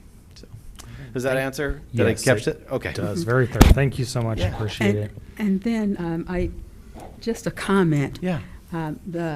Instead of mentioning it when we vote on the auditor's report, I think this is something that our new trustees coming in should have. Absolutely. As well. I do remember, and I think it was Bill Novak, back in December 2017, they had like an orientation with myself and Trustee Criswell and the other trustee that didn't seek re-election, but They met with us in the boardroom there, and they gave us the budget. So that was helpful instead of waiting until like July or something. If you're the new board member, it's good to have this information early. So Yeah, absolutely. Okay. So we'll make sure it's available. I kind of also wanted to comment, we have a couple bonds that are getting ready to pay out We do. in April. The oldest one was originally issued in May of 2014, and then the other one was May of 2020. But we've paid those down. We've refinanced and saved some money. Yep. And again, when Evelyn talks about the college continues to manage its finances effective, this has been something, like she said, that's been going on, for a while. So I know various people that have served on the finance committee are kind of aware of this, but that's kind of a big deal when you get a bond paid off. To Definitely. me, it'd be like akin to me paying my mortgage off on my house, which hopefully will happen before too long. But that's a big deal, and I think that serves us well, again, to strengthen even more our financial position. You care to comment on that? Yeah, I agree completely. We'll retire those two series bonds this year and this coming, the end of this fiscal year and before June. With that, I think debt as a strategic financial tool is an important one. And while there's been a lot of work done on the downtown building, and it's unheard of to be able to say that we're funding, a building like that size with cash. Often you have to go out on bond. Mm-hmm. Our diligence in relation to utilizing debt service and paying it on a timely fashion and retiring that only enhances our ability and our grading in relation to our bond rating if we were to say we need to do that again down the road. If it was, we're building something new, wherever that might be, and we need to borrow those funds. That speaks to it. It's building credit just like the rest of us do personally, right? If you're paying those bills on time and retiring those bills, you're building your credit foundation, as is the college Increasing at the your time. bond rating. Absolutely. If you have to go back, heaven forbid, but if you have to go back, absolutely. we want to be in the best position possible. Yes, and we're there. I Right. mean, but we're getting there even stronger. Absolutely. Okay. All right. If there's no other questions or comments for Dr. Schulte, do we have a motion to accept the report, please? So moved. second. Second. We have a motion and a second. All in favor? Aye. Aye. Any Thank you. opposed? Motion carries. Thank Thank you again, Dr. Schulte. Next, we have the Vice President of Marketing and Institutional Image Report, and it looks like Mr. Royer is going to be stepping in for Ms. Green this evening. Good evening. Good evening. The Vice President of Marketing and Institutional Image attended a variety of events this past month. She traveled to Dodge City Community College for the Kansas Community College Leadership Institute in December. She served as a liaison to the Community Engagement Committee of the Board of Trustees on December 8th. Additionally, the VP attended the Heartland Holidays and All That Jazz Gala on December 12th, where Dr. Greg Mosier received the Distinguished Community Member Award. Video reels posted on Facebook increased by more than 210%, from 288 in October to 863 in November. Views on the Athletics Facebook account continue to grow, going from 70,000 to 88,000. Website traffic to the Kansas City, Kansas Community College increased by more than 10,000 visits this month. The top 5 visited web pages in November were degrees and certificates, search, the 2025-2026 academic calendar, enrollment checklist, and nursing program.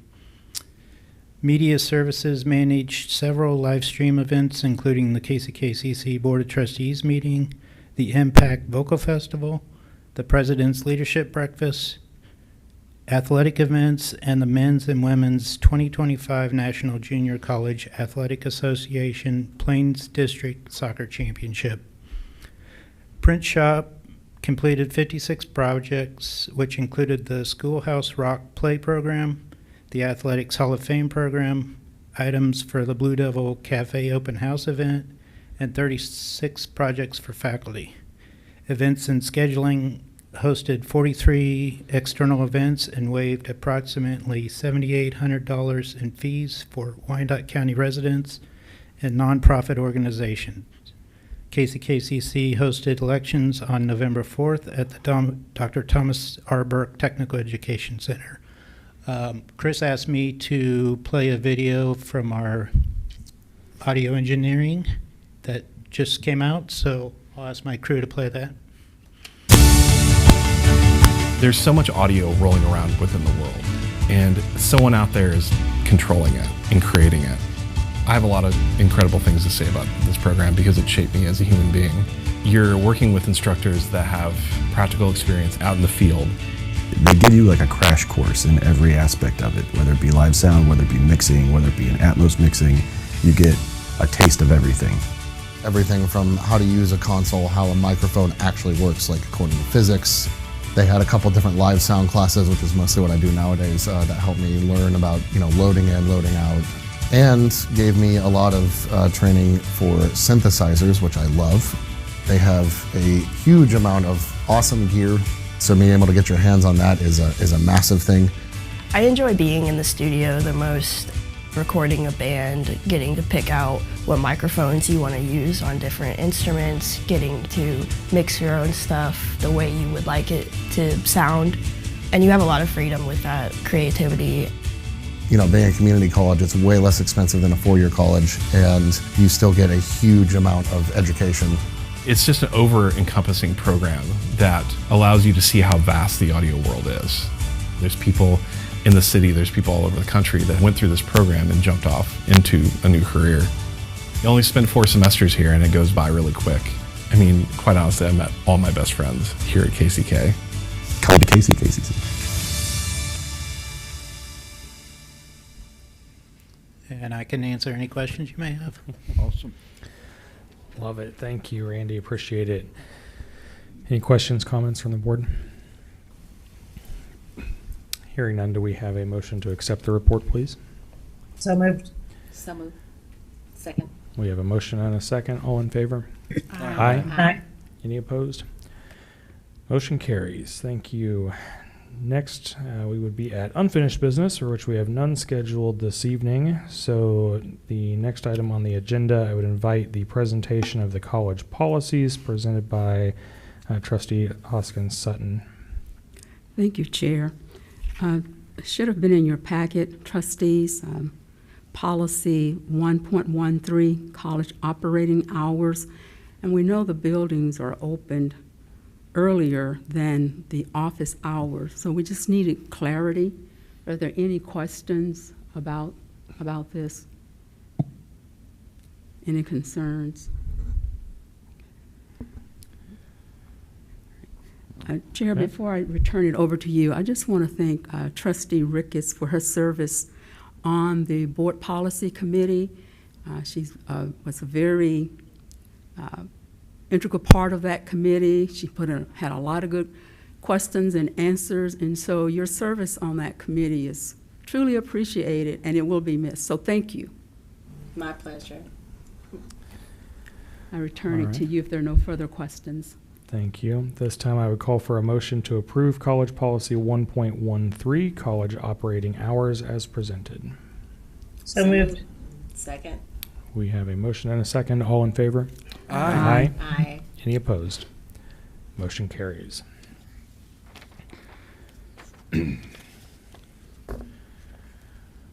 Next item on the agenda, I would invite the presentation of the fiscal year 2026 master contract between the Board of Trustees of Kansas City, Kansas Community College and the Faculty Association of Kansas National Education Association, or KNEA, of Kansas City, Kansas Community College, presented by Mr. Pope. Good evening again. And I'd like to thank our KNEA elected president, Darren Elliott. He is here, so if it warrants, he's here to sign the contract. So I know we'll take a vote on that at some point. The red line version was attached, And so just the few changes that were made on page 22, this was verbiage that we worked on surrounding the academic calendar. And kind of the changes really were clarifying faculty availability expectations immediately prior to Welcome Week. So it specifies that faculty will be available for email and phone responsiveness, and it talks about those expectations. It has a little carve out for 212 faculty during that week that's a little bit different from their regularly scheduled hours, and it also has a differentiation between probationary and non-probationary faculty. So by Kansas statute, faculty become non-probationary when they're offered their 4th consecutive contract. And at that point, we won't ask them to come on campus those extra few days. And if there's some reason that we need to, the KNEA president and the vice president of academic affairs can make those decisions. So I think this improves our operational clarity during this time frame. I think it does a good job of balancing institutional needs with predictability and fairness to faculty, workload expectations. It reduces some of the ambiguity, and so I think we did a good job in working out our compromise during, for this academic calendar. And later on, we're going to present 2 years academic calendar. Compensation, so all faculty members received the equivalent to 1 step. And so the base salary was not changed. So most of the faculty are on our salary matrix, and for every one of those, they were moved forward 1 step. And then if they were not on the salary matrix due to some other negotiations that we've done, so we know who all of those are, and that was part of previous negotiations. So if they're not on that salary matrix, they receive the same raise. So for those who were 212 employees, that was $1,980.23. I said that backwards. Those are 182-day employees. And then for 212-day employees, that was $2,306.97. So it's a fixed dollar amount for those 2 classifications of employees, professional employees. And all professional employees will receive a one-time payment of $170. The way we came up with this amount to negotiate was applying a 3% raise to all current faculty members. These 2 items resulted in a leftover amount of $16,300. And so the faculty offered, and we agreed that they would, that the administration would transfer that $16,300 from the general fund to the family fund. And so that is $100 on behalf of each of the 163 professional faculty members that are in the bargaining unit. So I thought that was a really wonderful gesture. We were very excited that they made that offer, and it allows us to say that 100% of our faculty members contributed to the family fund during this year. So I think it's a win for everybody. Awesome. And Awesome. Kudos for the faculty for coming up with that and offering that.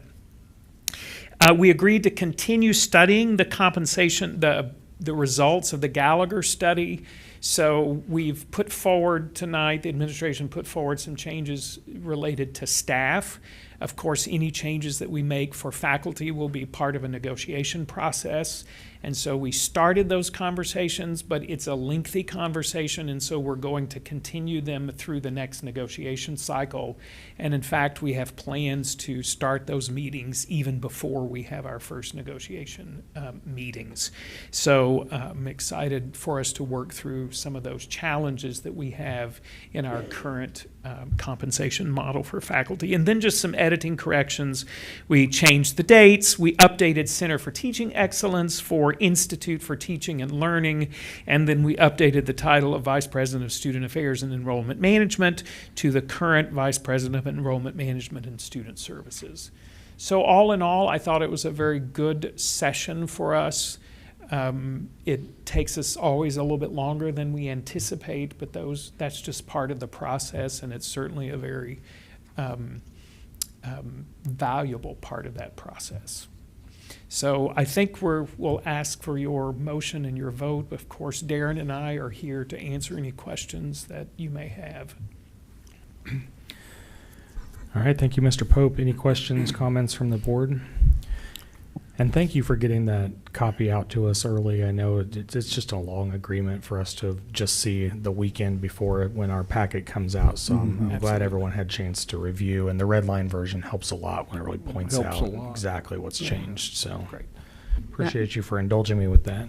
Yeah, that was my comment, was that the red part helped really focus in on what was changed.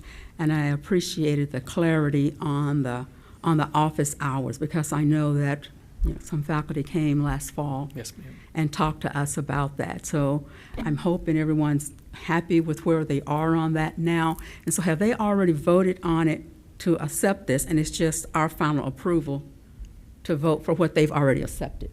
Yes, that- ma'am. They voted, the faculty voted, and they approved. Okay. I'd just like to comment on the issue of the academic calendar. I know several months ago that was a really sticky kind of thing.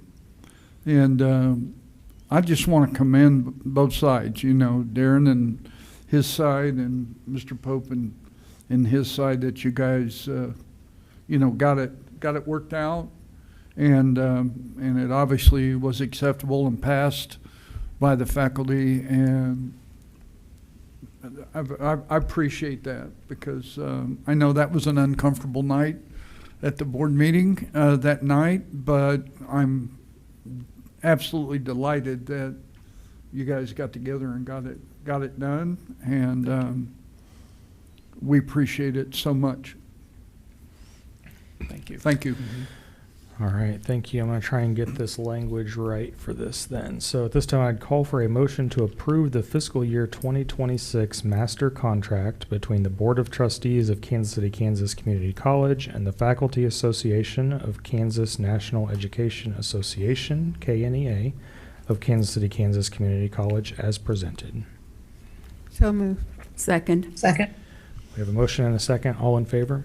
Aye. Aye. Any opposed? Motion carries. Well We done. have a contract. Thank Well you. done. Yay. Congratulations. Yeah. Thank All you. right. I forgot my notes. Oh, Well, he grabs his notes. Next up, we have the presentation of the academic calendar for 2027-2028.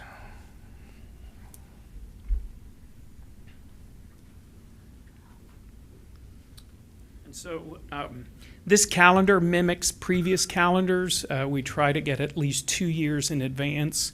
So last year we did the 26-27, and this year's the 27-28. And really, the major change are those 3 days before, when faculty are noted as being available, 3 days before the welcome week in the fall, and the 2 days before the welcome week in January. And then we clarified some things. So for example, you'll notice on August 22nd, it says end of 100% refund period. So students had a lot of questions about when those refund periods are. So we worked with financial aid in the registrar's office to make sure those were on the academic calendar. And that's really the only, it's not a change. It's just a clarification so that students can see it. right. And my question is, we're voting on this tonight, is that correct? Yes, ma'am. So, but it says first draft 10/2025. So when we vote on it, this is the calendar. We won't be going back to the office and say, oh, let's change this, let's change this. No, what we will put, I mean, the calendar is in the board materials, so that's what we would, that's what you're voting on, but what we'll put is board approved tonight. Okay. And so that's just to keep us kind of a tracking mechanism within my office. Yeah, Because sometimes it accountable. goes through multiple reiterations, but we definitely will approve what's, and this is the same thing that's in your. Okay, because you'll that's what I approve was what's in looking your at. All right, calendar. thank you. Yes, yeah, yes. All right, thank you, Mr. Pope. Call for a motion to approve the academic calendar for 2027-2028 as presented. So moved. Second. We have a So motion moved. and a second. All in favor? Aye. Any opposed? Aye. Motion carries. Thank you. And still, Mr. Pope, you are up again with the presentation of the new and revised academic programs. So by Kansas statute, I have to read every word of those? No, okay. I was trying to do a little levity there. So I've just, these are the curriculum changes that we've been working on this semester, and actually there are more than I think we've done in my memory at the college. Yeah. And so I tried to create a synopsis in the first 4 pages, but I also included all of the material, at least the narrative material that we have to submit to KBOR. And after your approval, there's just some iteration between us and KBOR, maybe about some exact verbiage, but nothing substantial would change, or if it did, we would come back to you for that. So I'll just read not even the 4 pages that's there. I've distilled it into 1 page, but it just gives you a sense of what we're doing. Yeah. So automation engineer technology, this is a realignment with KBOR. And so just so you know, some of our career and technical education programs are aligned at the state level. As an independent community college, we're not required to follow that alignment, but of course there are consequences for us not following that alignment. And some of those consequences are we're not eligible for CTE funding, Excel and CTE funding, and we're not eligible for Perkins. And so each year now they ask the president to sign.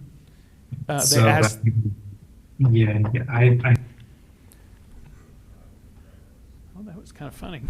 They asked the president to sign if we decide as an institution not to be aligned for any of our programs, and we have not decided that. That's a conversation I have with the president now on a yearly basis.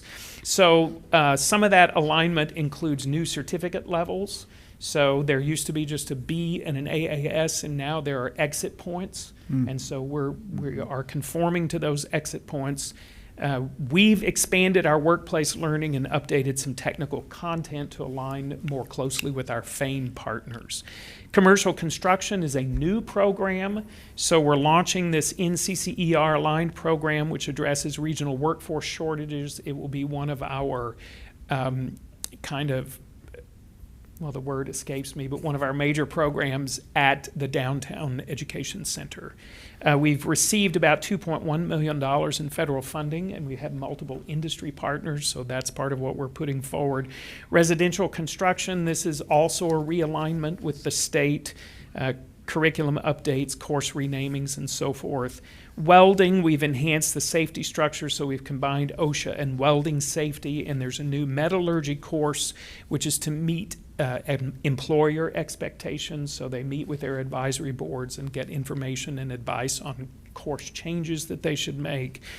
Early childhood education and development, it's a major restructuring to meet National Association for the Education of Young Children standards. Computer science, we modernized this program. We made stackable credentials emphasizing programming, cloud literacy, databases, AI fundamentals, and streamlined pathways. Also for networking technology, we updated this program to Cisco's latest Cisco Certified Network Associate curriculum, with added cloud scripting and server administration components. Cybersecurity, we revised this for improved transfer alignment and industry relevance with new scripting, programming, and enterprise security coursework.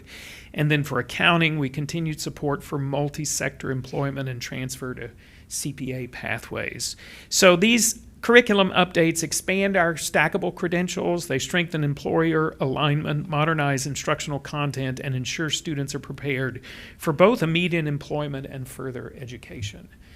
And so I confirmed with Janice, who I have to have a special shout out to Janice. Yes. She's the person in the VPAA office that keeps all of this on track. She does all of the updating at KBOR for these in our database system. And she confirmed that you do not have to take action on all of the programs. You could take action in mass, or all of them individually, so you could approve them all, or if you have questions or want to extract any of them, that's fine too. And kudos to Janice, because she could retire, right? Yeah, she's still here. Oh, don't say that. Yes, absolutely. Greatly appreciate her on that. Yes. All right, a lot of content packed into that report. Thank you very much. Do we have a motion to approve the new and revised academic programs as presented? So moved. Second. We have a motion and a second. All in favor? Aye. Aye. Aye. Any opposed? Motion carries. Thank you, Mr. Poe. Thank you. All right. Next on my agenda, I had that I should invite the presentation of, but I think we've already heard most of the presentation. Dr. Schulte, is there anything else that you needed to run by us, or are we ready to approve the You are all report? set. Yep, nothing else from me. Okay. At this time, I'd call for a motion to approve the fiscal year 2025 annual audit and financial compliance reports as presented. So moved. Second. Second. We have a motion and a second. All in favor? Aye. Aye. Any opposed? Motion carries. Thank you. Thank you.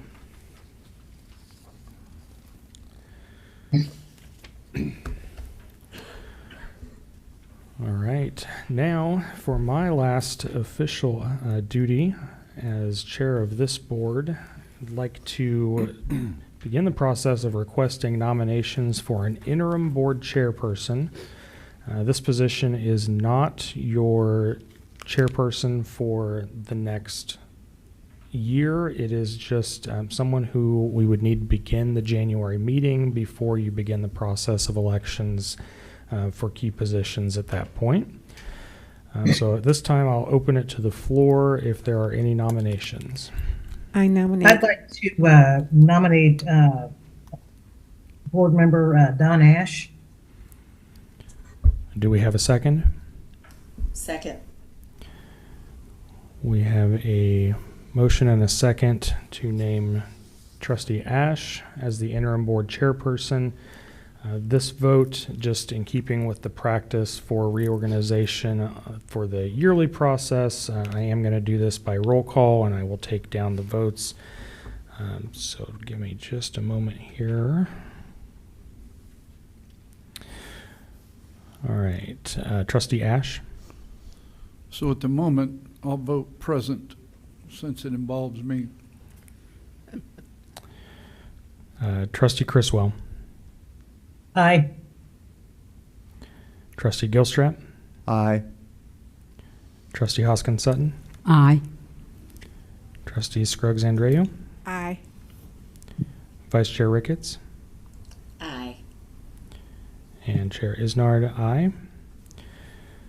You don't need my vote. So that is unanimous minus the one abstention. So congratulations to our interim chair, Trustee Dawn Ash. So that is my last official action, and I will turn it over to Trustee Ash, who can close us out for this meeting. All right, so I'll accept a motion to adjourn. So moved. Second. All in favor? Aye. Aye. Any opposed? You're welcome to stay. Thank you all very much, and thank you, ladies online. We miss you being here, but wishing everybody a Merry Christmas, Happy New Year, and Happy Holidays, and be safe. Amen. Take care. Pleasure.